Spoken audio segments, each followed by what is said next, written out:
وسلم ابو جہل کی قیادت میں قریش کافر سارے جمع ہو کر بہت بڑی تیاری کے ساتھ مدینہ شریف پر حملہ آور ہونا چاہتے ہیں، لہذا آپ بھی تیاری فرمائیں۔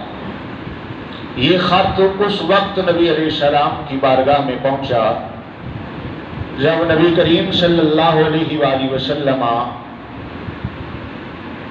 مسجد قباء شریف سے نماز پڑھ کے ابھی دروازے سے نکلے تھے۔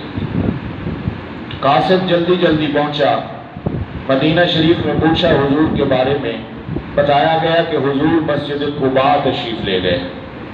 قاصد جلدی سے وہاں پہنچا، حضور ابھی دروازے پر ہی تھے کہ اس نے خط پہنچایا۔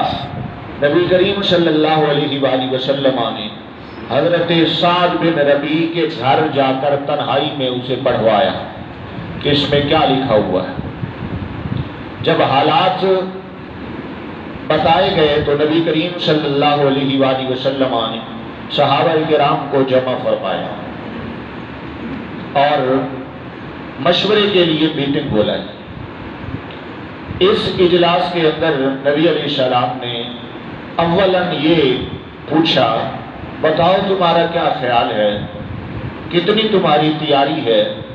ہم اگر مکہ والوں سے، قریش مکہ سے ٹکرانا چاہیں، میدان میں اترنا چاہیں تو کیا تم مقابلہ کرو گے؟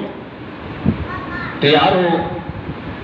نبی کریم صلی اللہ علیہ وآلہ وسلم کی اس بات پر حضرت سعد بن معاذ رضی اللہ تعالیٰ عنہ نے ایک قوال جواب ارشاد فرمایا۔ باقی بھی سارے صحابہ نے اپنی خوشی کے اظہار کے طور پر اشارتاً جواب دیا بھی یا رسول اللہ ہم تیار ہیں، لیکن حضرت سعد بن معاذ نے جو جواب دیا وہ اسلام کے سنہری اوراق پر لکھا ہوا ہے اور قیامت تک لکھا رہے گا اور یاد رہے گا۔ حضرت سعد رضی اللہ تعالیٰ عنہ نے ارشاد فرمایا، رسول اللہ صلی اللہ علیہ وسلم آپ ہم سے مشورہ فرما رہے ہیں کہ مکہ والوں سے ٹکرانا ہے، آپ کے کہنے پر ہم نے مکہ چھوڑا، آپ کے کہنے پر ہم نے ہجرت کی، آپ کے کہنے پر ہم نے وطن چھوڑا، آپ کے کہنے پر ہم نے مال و متاع جائیدادیں چھوڑی۔ آپ اگر حکم فرمائیں تو یہ مکہ تو یہ ہے، اگر آپ آرڈر فرمائیں تو ہم سپر پاور روم سے بھی ٹکرانے کے لیے تیار ہیں۔ سبحان اللہ، کہیے سبحان اللہ،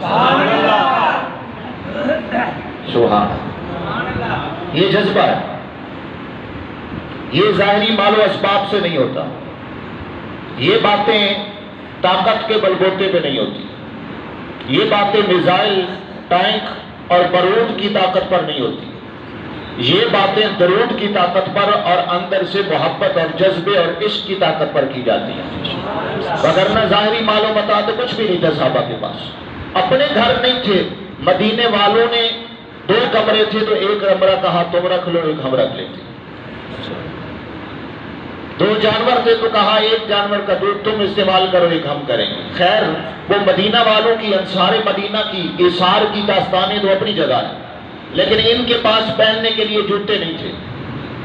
اگر کسی کے پاس دستار تھی تو کرتا نہیں تھا، کسی کے پاس ایک جوتا تھا تو دوسرا نہیں تھا، یہ عالم تھا۔